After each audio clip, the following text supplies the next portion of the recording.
Hello, good morning to all of the students. How are you? I hope you are fine. मैं अनंत कुमार आपको math subject पढ़ाते हैं और इसका चैप्टर नंबर फर्स्ट आज हम रिवीजन करवाएंगे। आज कल सिलेबस आपका समाप्त हो गया था और आज से रिवीजन का वीडियो नंबर फर्स्ट हम बताएंगे आपको। वीडियो नंबर फर्स्ट में संबंध और फलन चैप्टर नंबर फर्स्ट है।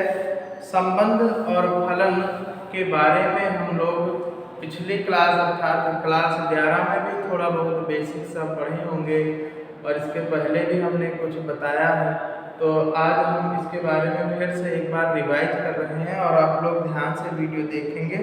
तो संबंध और फलन का मतलब होता है कि संबंध शब्द से ही पता चलता है कि संबंध के लिए कोई दो स्थितियां फिर दो पार्टिसिपेंट या फिर दो कोई भागीदार होने चाहिए, तभी एक बीच में संबंध बनता है।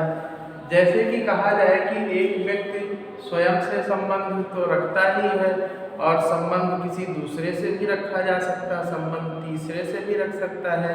तो इस प्रकार से जो उनके बीच में एक प्रकार का लगाव या फिर जुड़ाव होता, कम्युनिकेशन होता है, उसी को हम संबंध कहते हैं। जैसे कि कहा जाए राम श्याम का भाई है, तो राम और श्याम दो भागीदार हैं और उनके बीच में संबंध कैसा है, दोनों एक दूसरे के भाई हैं, भाई का संबंध है। तो संबंध के लिए दो भागीदार को दो पार्टिसिपेंट होना जरूरी है। तो आपके जो सिलेबस है उसमें संबंध किन्हीं समुच्चयों के बीच में बताना है, ठीक। तो समुच्चय हम पहले तो जाने कितने प्रकार के होते हैं। समुच्चय 7 टाइप्स के होते हैं। जैसे कि आप जानते हैं पूर्ण संख्याओं का समुच्चय जो 0 से लेकर इनफाइनाइट तक होता है। उसके बाद होता है, इसे W से प्रदर्शित करते हैं, ठीक।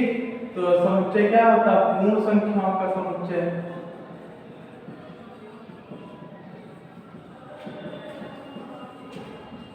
ठीक, पूर्ण संख्याओं का समुच्चय इसे W से प्रदर्शित करते हैं और इसके जो अवयव होते हैं 0 से लेकर के 1 2 3 अप टू कहाँ तक, अनंत तक जाते हैं। इसी प्रकार दूसरा समुच्चय होता है प्राकृतिक संख्याओं का समुच्चय। आप लोग प्राकृतिक संख्याओं के समुच्चय उनके बारे में जानते हैं, जिसे कैपिटल N से प्रदर्शित करते हैं और 1 से लेकर ये भी इनफाइनाइट तक जाता है। इसके बाद तीसरा आता है वास्तविक संख्याओं का समुच्चय। वास्तविक को हम क्या करते हैं, वास्तविक संख्याओं के समुच्चय को हम R से प्रदर्शित करते हैं और वास्तविक संख्याओं का जो समुच्चय होता है वो सभी परिमेय तथा अपरिमेय संख्याओं के संग्रह को या फिर समूह को वास्तविक संख्याओं का समुच्चय कहा जाता है। और इसका जो रेंज होता है वो इनफाइनाइट माइनस से प्लस इनफाइनाइट के बीच तक होता है, ठीक। इसका जो रेंज होता है। और उसके बाद चौथा आता है पूर्णांकों का समुच्चय।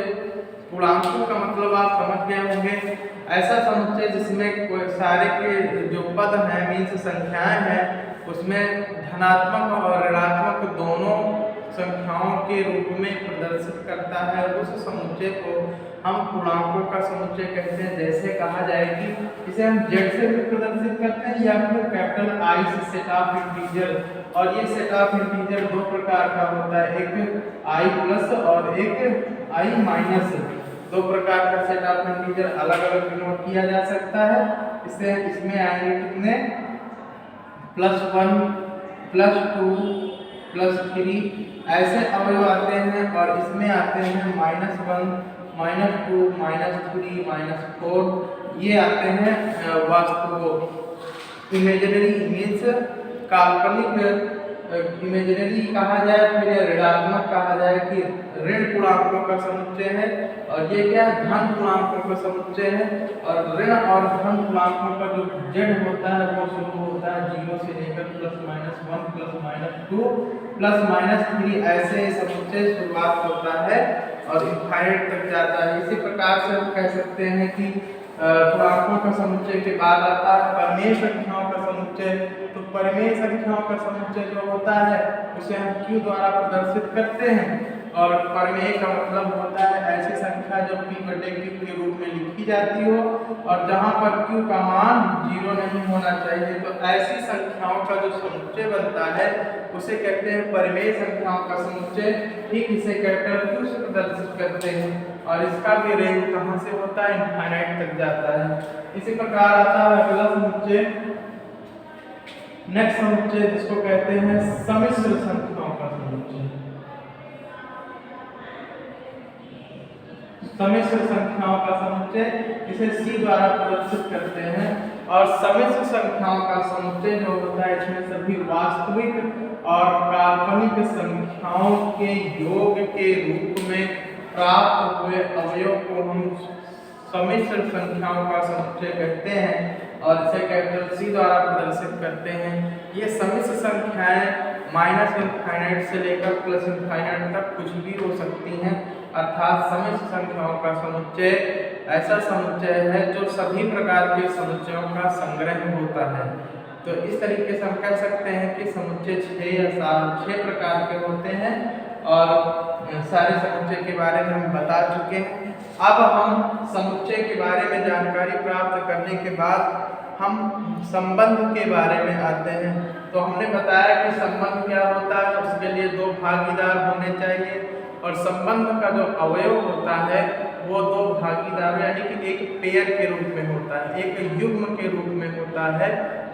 संबंध का समुच्चय जो होता है उसमें एक जो अवयव होता है वो एक युग्म के रूप मीन्स जोड़ा के रूप में होता है, क्योंकि संबंध पेयर से ही बन सकता है। ऐसे संबंध स्वयं का स्वयं में भी बनेगा लेकिन एक पेयर के रूप में बनता है। तो इस प्रकार से हम कहेंगे कि संबंध जैसे कि कहा जाए संबंध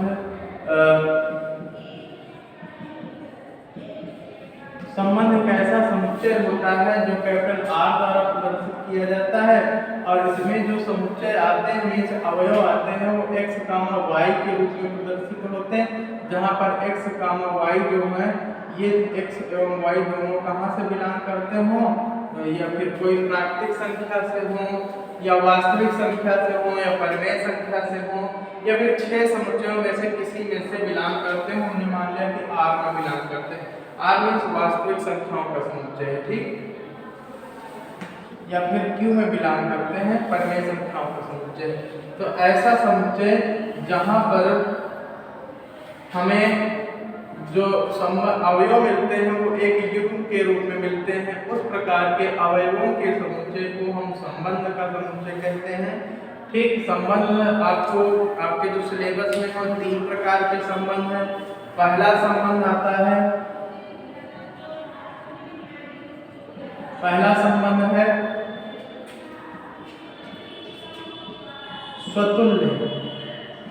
स्वतुल्य संबंध। ठीक, दूसरा आता है सममित संबंध। ठीक, और तीसरा आता है संक्रामक संबंध। तो संबंध आपके सिलेबस में 3 प्रकार के हैं, कौन सा, स्वतुल्य, सममित और संक्रामक। ऐसा संबंध जो तीनों संबंधों को संतुष्ट करता हो उस संबंध को हम क्या कहेंगे, तीनों संबंधों को मिला करके एक अगला संबंध बनता है जिसे बोलते हैं तुल्यता संबंध। ठीक, उसे क्या बोलेंगे, तुल्यता संबंध। तो इस प्रकार से संबंध को हम परिभाषित करते हैं। जैसा कि हमने बताया है कि संबंध स्वतुल्य का मतलब होता है ऐसा संबंध जिसमें हम स्वयं का संबंध स्वयं से रखते हो, जिसे अंग्रेजी में कहते हैं रिफ्लेक्सिव। ठीक, रिफ्लेक्सिव रिलेशन। और इसको बोलते हैं सिमेट्रिक और इसको बोलते हैं ट्रांजिटिव। ट्रांजिटिव का मतलब होता है संक्रामक, एक का दूसरे से तो दूसरे का तीसरे से, इसी प्रकार संक्रमण के रूप में होता है यानी कि फैलाव होता है। तो स्वतुल्य का संबंध का मतलब होता है ऐसा संबंध जो स्वयं से संबंध को बताता हो, स्वतुल्य संबंध है। और सममित का मतलब होता है अगर राम मीन्स x का संबंध y से है तो y का संबंध x से भी हो, तो ऐसे संबंध को सममित संबंध कहते हैं। जैसे कहा जाए कि राम श्याम का भाई है, तो ये भी तो कह सकते हैं श्याम राम का भाई है, अर्थात दोनों आपस में भाई हुए तो आपस में सममित संबंध यानी भाई है संबंध दोनों के बीच में, उसको प्रदर्शित करता है। तो इस प्रकार से ये सममित संबंध को बताता है। इसी प्रकार से हम कहेंगे संक्रामक, जैसे कहते हैं कि राम श्याम का मित्र है और श्याम सोहन का मित्र है, तो हम ये भी तो कह सकते हैं कि सोहन राम का मित्र है, राम श्याम का मित्र है और श्याम सोहन का मित्र है। तो इस तरीके से हम कह सकते हैं कि जो राम है वो सोहन का मित्र होगा।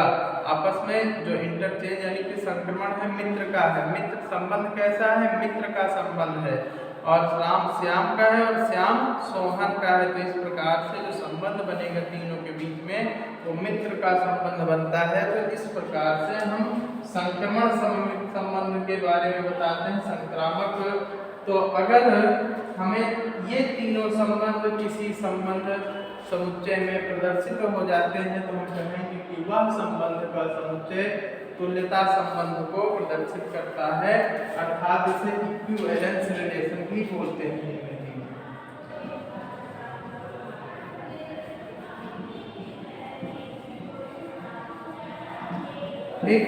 इक्विवेलेंस रिलेशन, तो इस प्रकार से संबंध के बारे में आप लोग बेसिक सा समझ गए होंगे। अब आप लोग सारे समुच्चय के बारे में समझ गए होंगे। तो अब हम एनसीईआरटी की जो पहली एक्सरसाइज उसके क्वेश्चन बताएंगे, आप लोग देखेंगे अपनी बुक पे। तो फर्स्ट क्वेश्चन है पहली एक्सरसाइज का, निर्धारित कीजिए कि क्या निम्नलिखित संबंधों में से प्रत्येक स्वतुल्य सममित तथा संक्रामक है। तो पहला दिया गया समुच्चय A बराबर 1, 2, 3 से लेकर 14 तक है। इसमें संबंध R इस प्रकार परिभाषित है कि R बराबर x, y। देखिए क्वेश्चन आपको बता रहे हैं पहला क्वेश्चन, और आप लोग इसको माध्यम से संक्रमित हुए संबंधों को समझने की कोशिश करना। पहला क्वेश्चन है, पहले का पहला पार्ट हमारे पास जो संबंध दिया गया है, एक समुच्चय A दिया गया है और समुच्चय A कहाँ से 1, 2, 3, 4 से लेकर के 13, 14 तक है अवयव समुच्चय A में। उसके बाद संबंध ऐसा दिया गया है, कह रहा है x और y के बीच में आपको संबंध प्राप्त करना है, जहाँ पर सच दैट x, जहाँ पर 3x - y इक्वल टू क्या आ जाना चाहिए 0। ये है संबंध दोनों के बीच, x और y के बीच का जो संबंध है 3x - y का मान कितना आना चाहिए 0 आ जाना चाहिए। ठीक, तो हम चलो देखते हैं। पहले तो हम बनाएंगे जहाँ पर x और y, जहाँ पर x और y जो है कहाँ पे बिलोंग करते हैं, जहाँ पर x, y ये दोनों बिलोंग करेंगे A में। ठीक, A से हम लेंगे, अर्थात कहेंगे R बराबर ये संबंध हमारे पास है 3x - y, अर्थात x की वैल्यू हम अगर 1 ले लेते हैं, ठीक, और y की वैल्यू कितनी ले लेते हैं 3, तब 0 आएगा। तो हम कहेंगे कि जो पेयर बनेगा 1, y की वैल्यू 3, 1, 3 x और y की वैल्यू पर रखेंगे तो 0 मिलेगा। संबंध का एक अवयव ये हो गया। उसके बाद दूसरा कहेंगे अगर x की वैल्यू हम 2 ले लेते हैं तो y की वैल्यू कितना लेना पड़ेगा 3 दूनी 6, 3 ले लेते हैं तो 9 लेना पड़ेगा, 4 ले लेते हैं तो 12 लेना पड़ेगा, और 5 ले लेते हैं तो 15, जो कि इसमें है नहीं, तो यहीं तक बनेंगे। ठीक, अब हम कह सकते हैं कि जो संबंध R है वो इस संबंध के द्वारा इन अवयवों को प्रदर्शित करता है, जिसकी सहायता से हम देख सकते हैं। पहला पॉइंट है एक स्वतुल्य के बारे में। स्वतुल्य के लिए हम देखते हैं कि स्वतुल्य का जो संबंध होता है स्वयं का स्वयं से होता है 1, 1, जो या फिर 2, 2 ये जो बिलोंग नहीं करते हैं आर में, ये दोनों अवयव या 3, 3, 4, 4 ये बिलोंग करने यानी स्वयं का स्वयं से संबंध होना चाहिए, वो इसमें बिलोंग नहीं करते, तो हम कहेंगे अतः आर स्वतुल्य नहीं है। ठीक, इसी प्रकार बी हम पार्ट करेंगे तो कहेंगे कि सममित के लिए बात करेंगे, तो सममित के लिए हम क्या चेक करते हैं कि अगर 1, 2 है तो 1, 2 या फिर 1, 3 यहाँ पे है तो है नहीं, 1, 3 करता है बिलोंग आर में, बट परंतु लेकिन कुछ भी कह सकते हैं कि 3, एंड में लिख लो 3, 1 बिलोंग नहीं करता है किसमें, आर में।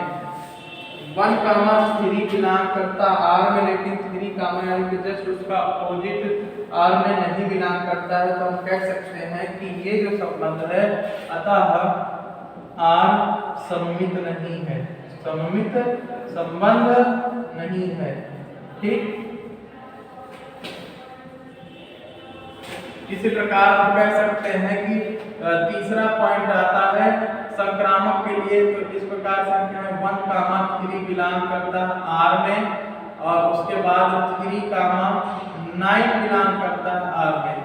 1, 3, 9 अगर बिलोंग करता है आर में तो 1, 9 मींस इंटरमीडिएट रिमूव होने के बाद 1, 9 जो कि बिलोंग आर में नहीं करता है, तो हम कह सकते हैं कि अतः जो संबंध है वो सममित और संक्रामक, अतः संबंध संक्रामक भी नहीं होगा। ठीक, तो इस तरीके से हम इन क्वेश्चनों को सॉल्व करते हैं। ठीक, सममित, सतुल्य और संक्रामक को संबंधों को इस तरीके से हम सॉल्व करते हैं। इसी प्रकार इस एक्सरसाइज के सारे क्वेश्चन आपको ऐसे ही सॉल्व करना, मीन्स सममित, सतुल्य और संक्रामक के बारे में बताना है, तो आप इसे नोट करना चाहें तो नोट कर लें। फिर हम अगला क्वेश्चन देखते हैं।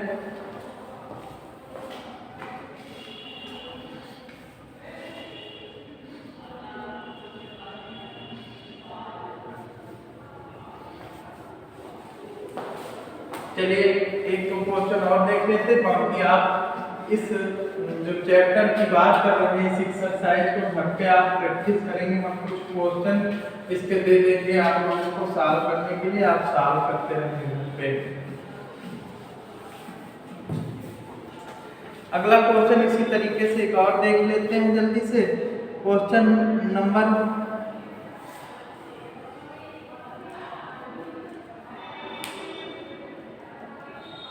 5 देख लेते हैं, यूपीएससी में भी आया था और बाकी सारे क्वेश्चन आप लोग बिल्कुल ऐसे ही करेंगे।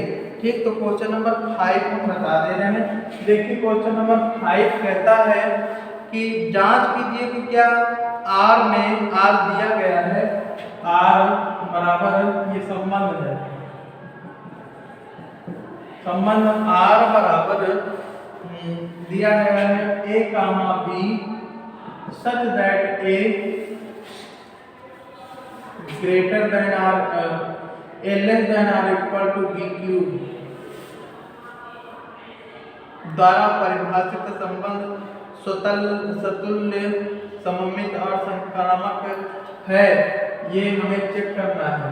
ठीक, तो हमें इसको चेक करना है, अर्थात ये कह रहा है कि जहाँ पर a, b जो है वो बिलोंग करते हैं कहाँ पर, आर में, क्वेश्चन ने कहा है। ठीक, तो a, b कहाँ से लिए जाएंगे, आर से लिए जाएंगे। तो हम चेक करते हैं सतुल्य और संक्रामक सममित के लिए, तो हम क्या करेंगे, सबसे पहले आर का हम एक समुच्चय निकालेंगे। हम मान लेते हैं कि a और b कहाँ के हैं, आर के हैं, तो हम ऐसे ले लेते हैं, हम मान लेते हैं कि 1 ले लेते हैं, आर a और b दोनों को 1 ले लेते हैं। जैसे a और b दोनों को 1 ले लें तो a का मान भी कितना आना चाहिए, 1 ही आएगा। a तो 1 है मानेंगे, b का क्यूब करेंगे तब भी तो 1 ही आएगा, 1 छोटा भी बराबर भी, तो इस तरीके से सेटिस्फाई करता है। इस प्रकार से हम 2 जैसे लेना चाहें तो 2 लेकिन नहीं करेगा, क्योंकि 2 का क्यूब करेंगे तो क्या आ जाएगा, 8 आ जाएगा। 1 1 तो कर रहा लेकिन 2 2 नहीं करेगा, ना तो 3 3 ना 4 4 करेगा। इस प्रकार से हम कह सकते हैं कि 1 1 और कुछ भी ले लो 1 1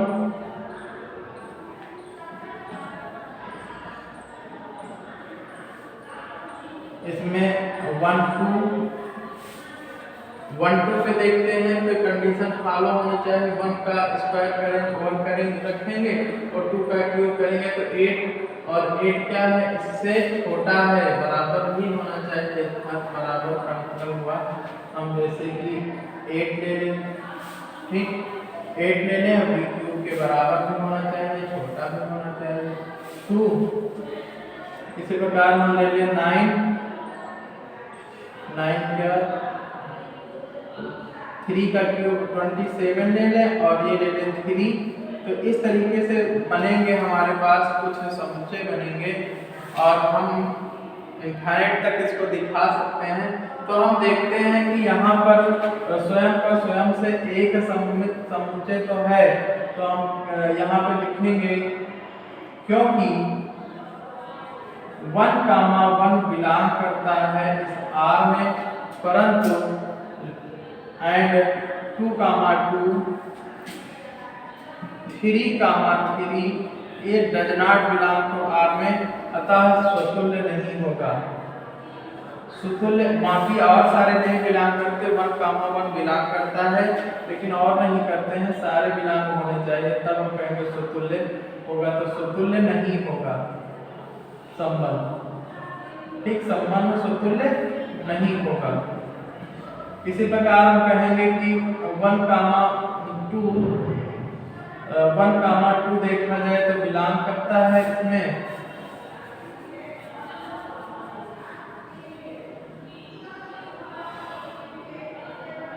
8 2 बिलोंग करता है R में, परंतु 2 8 नहीं बिलोंग करता है R में, अतः सममित भी नहीं होगा, ठीक। इसी प्रकार हम कह सकते हैं कि संक्रामक के लिए 8 2 बिलोंग करता है R में, और उसके साथ साथ 27 3 भी बिलोंग करता है R में, लेकिन इसमें कोई मैच नहीं कर रहा, तो लिखेंगे कि 8 3 जो है वो बिलोंग नहीं करता है R में, अतः संबंध संक्रामक भी नहीं होगा।